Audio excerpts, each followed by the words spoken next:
रामपुर गांव में 5 दिनों से जोरों से वर्षा हो रहा था।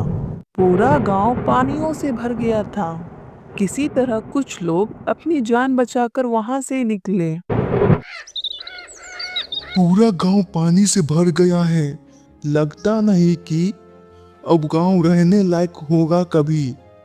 अब गुजर बसर के लिए दूसरे गांव जाना ही होगा। श्याम गुजर बसर के लिए नए गांव की तलाश में निकल जाता है। चलते चलते वह सोनपुर गांव में आ जाता है। वहां उसके रहने का कोई ठिकाना नहीं था और गुजारा करने के लिए उसे काम भी खोजना था। फिर वह एक व्यापारी मदन लाल सेठ के पास पहुंचता है। सेठ जी, मैं इस गांव में नया हूँ। मेरा गांव बारिश के पानी से बह गया। अगर मुझे आपके पास काम मिल जाएगा तो बहुत कृपा होगा। तुम्हारे गांव के साथ बहुत बुरा हुआ। वैसे मेरे चावल का गोदाम है, तुम चाहो तो उसमें काम कर सकते हो। जी, मैं आप जो भी काम बोलोगे वो पूरी मेहनत और ईमानदारी से करूंगा। अच्छा ठीक है श्याम, तो तुम कान खोल के सुन लो। तुम्हें हर रोज बोरे को इधर उधर रखना होगा। और हाँ, महीने समाप्त होने पर तुम्हें इस काम के 200 रुपये मिलेंगे और 2 वक्त का खाना भी मिलेगा। बोलो, तुम ये काम कर पाओगे? मैं इस गांव में नया हूँ, पता नहीं मुझे और काम मिलेगा या भी नहीं। ठीक है सेठ जी, मैं ये काम कर लूंगा। बस मुझे रहने के लिए जगह दे दीजिएगा। ये तो देखने में ईमानदार लगता है। ठीक है, तुम्हें रहने के लिए जगह मिल जाएगा। वह रोज समय से चावल की बोरी पहुंचाता और अपना काम ईमानदारी और लगन से करता। उसका काम मदन लाल को भी अच्छा लगता था। एक दिन मदन लाल श्याम को बुलाकर कहता है, श्याम, तुम्हारा काम मुझे बहुत ही अच्छा लगा। तुम्हारे कारण चावल की बिक्री ज्यादा होने लगा है, इसलिए आज से तुम्हारे महीने का पैसा बढ़ाकर 200 से 500 कर रहा हूँ। कुछ दिन ऐसे ही गुजर जाता है। श्याम मदन लाल के यहाँ पूरी ईमानदारी और लगन से कार्य करता था। बहुत ही जल्दी श्याम लाल के पास अच्छा खासा पैसा जमा हो जाता है, जिससे वह अपने लिए एक छोटा सा घर बना लेता है। अब मेरा अपना घर हो ही गया। अब मुझे चूहे से परेशान नहीं होना पड़ेगा। कई साल गुजर जाते हैं। एक दिन श्याम मदन लाल से कहता है, सेठ जी, आजकल गांव में चोरी ज्यादा होने लगा है और मैंने अपने घर में कुछ पैसे जमा करके रखा हुआ है। भर दिन मैं यहाँ काम करता रहता हूँ। सिर्फ मैं घर सोने के लिए ही जाता हूँ। इसी कारण मुझे हमेशा पैसे चोरी होने की चिंता लगा रहता। तुम्हारे कहना बिल्कुल सही है। हर रोज गांव में चोरी हो रहा है। देखो श्याम, तुम्हें इस समय लाला जमींदार के पास जाना चाहिए। मैंने सुना है कि वे ईमानदार और दयालु हैं। तुम्हारे पैसे वहाँ सुरक्षित रहेंगे। ठीक है सेठ जी, फिर आज ही मैं जमींदार के पास अपना सारा पैसा रख दूंगा।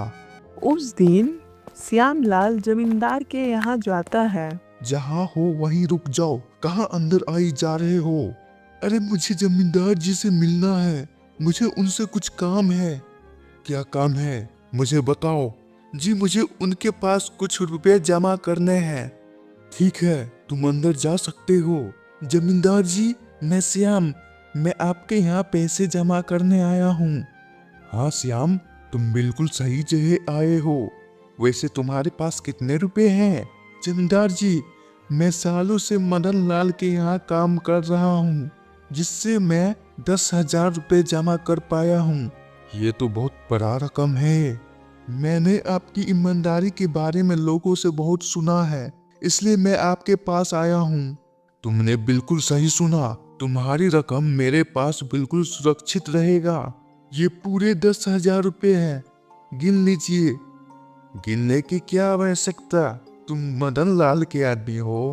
श्याम अपना पैसा जमींदार को देकर घर चला जाता है। ऐसे ही देखते देखते 2 साल गुजर जाते हैं। एक दिन भूषण कुछ सोच रहा था। अब बहुत दिन मदन लाल के यहाँ काम कर लिया। वैसे तो वे बहुत अच्छे आदमी हैं। अब मैं स्वयं की जमीन लेकर उस पर कुछ करूँगा, तभी मैं बड़ा आदमी बन सकूँगा। मैं इसी समय जमींदार के पास जाकर अपने पैसे ले आता हूँ। जमींदार जी, मैं अपने रुपए लेने आया हूँ। अरे तुम कौन हो भाई, और तुमने मुझे कब रुपए रखने के लिए दिए? अरे जमींदार जी, मैं पिछले साल ही तो आपके पास रुपए रखने के लिए आया था। मेरे पास रुपए रखने के लिए कई लोग आते हैं। वैसे आपके पास कागजात हैं? क्योंकि मैं सभी व्यक्ति को कागज पे लिख के देता हूँ। जमींदार जी, ये आप क्या बोल रहे हैं? मैंने आपकी ईमानदारी सुनकर पैसे रखे थे आपके पास। कृपया मेरे पैसे वापस कीजिए। हाँ, मैं ईमानदारी से ही काम करता हूँ। अगर तुमने पैसे दिए हैं तो कागजात दो, मैं रुपए वापस कर दूंगा। जमींदार जी, कृपया करके मेरे पैसे दे दीजिए। मैंने बड़ी मेहनत से पैसे जमा किया था। क्या झूठ के मुझ पे इल्जाम लगा रहे हो? तुझे अभी सबक सिखाता हूँ।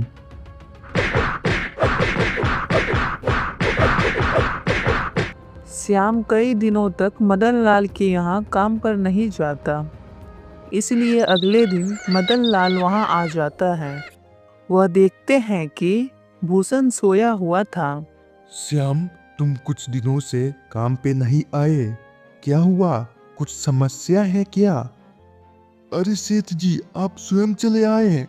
आप खबर भिजवा देते तो मैं स्वयं चला आता।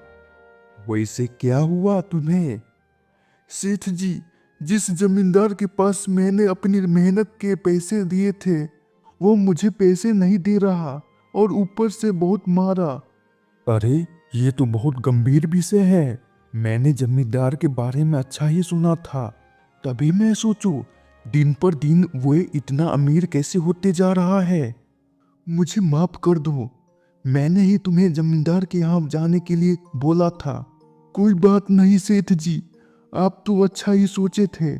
अब लगता है मेरे पैसे उस जमींदार से वापस नहीं मिलेगा। अरे श्याम, मुझे एक तरकीब सूझ रहा है जिससे तुम्हें तुम्हारे पैसे वापस मिल जाएगा। बहुत ही अच्छा तरकीब है। हे ऊपर वाले, ये तरकीब काम कर जाए। अगले दिन मदन लाल बहुत पैसे लेकर जमींदार के पास जाता है। अरे मदन लाल जी, आप बोलिए, कैसे आना हुआ? मेरा तो सौभाग्य है कि आप मेरे घर आए। अरे जमींदार जी, आप और मुझे लज्जित न कीजिए। वैसे मुझे दूसरे राज्य में व्यापार करने जाना है। मैं ये 50,000 रुपये लाया हूँ। क्या आप मेरे पैसे अपने पास संभाल कर रख सकते हैं? अरे मदन लाल जी, ये भी कोई पूछने वाली बात है? मेरे पास आपके पैसे बिल्कुल सुरक्षित रहेंगे, आप निश्चित रहिए।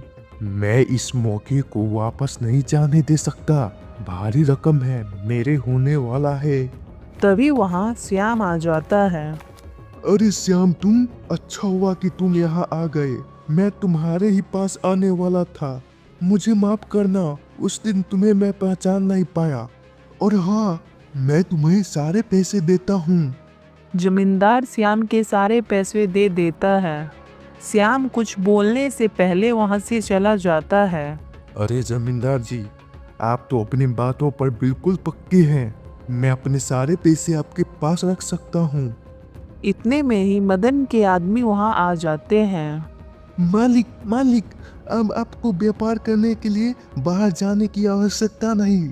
अभी अभी व्यापारियों का संदेश आया है, वे स्वयं यहाँ आ रहे हैं। अरे ये तो बहुत ही अच्छा हुआ, अब मुझे परेशान नहीं होना पड़ेगा। सुने जमींदार जी, व्यापारी स्वयं यहाँ आ रहे हैं। अब ये पैसे आपके पास रखने का कोई मतलब नहीं। आपका बहुत बहुत धन्यवाद। धत तेरी की, ये क्या हो गया? ये 50,000 गए सो गए। वो श्याम के भी 10,000 रुपये हर पे थे, वो भी चला गया। आपका बहुत बहुत धन्यवाद सेठ जी। अगर आप मदद ना करते तो मेरा सारा जमा पूंजी हड़प लेता हूँ। कोई बात नहीं, जो व्यक्ति मेहनत और ईमानदारी से कमाता है उसका ऊपर वाले कभी बुरा नहीं होने देते। जो हराम का खाता है उसका बुरा